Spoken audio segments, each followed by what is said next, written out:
স্বামীর মনে কষ্ট দেয়া কত বড় অপরাধ জানলে জীবনেও কোনো নারী তার স্বামীকে কষ্ট দিত না। কিয়ামতের ময়দানে একজন নারীকে সর্বপ্রথম প্রশ্ন করা হবে নামাজের ব্যাপারে আর তার স্বামীর ব্যাপারে।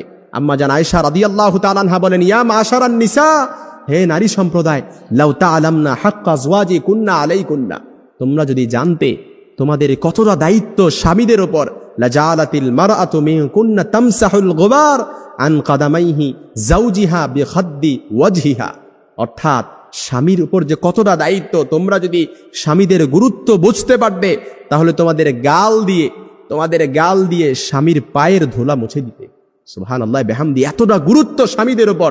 এই জন্য যে স্ত্রী তার স্বামীকে কষ্ট দেয়, যে নারী তার স্বামীকে কষ্ট দেয়, এটা যে কত বড় অপরাধ, এ ব্যাপারে আল্লাহ রাসূল সাল্লাল্লাহু আলাইহি সাল্লামের আরেকটা হাদিস, দুনিয়ায় যখন কোনো নারী তার স্বামীকে কষ্ট দেয়, জান্নাতে হুরেরা তখন সাথে সাথে বলে, তুমি কেন আমার স্বামীকে কষ্ট দিলা?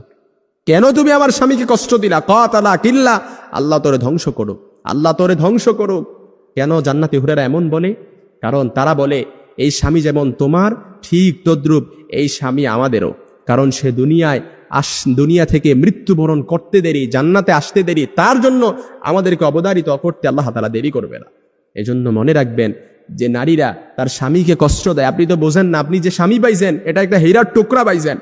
আপনি যে স্বামী পাইছেন এই স্বামীর কদর করতে হবে। আল্লাহ রাসূল বলেন, আল্লাহ ছাড়া কাউকে সিজদা দেওয়ার আদেশ আমি দেই না, তবে আল্লাহ ছাড়া কাউকে সিজদা দেওয়ার আদেশ যদি আমি দিতাম তাহলে প্রত্যেক নারীকে বলতাম স্বামীর পায়ে সিজদায় লুটিয়ে পড়ো।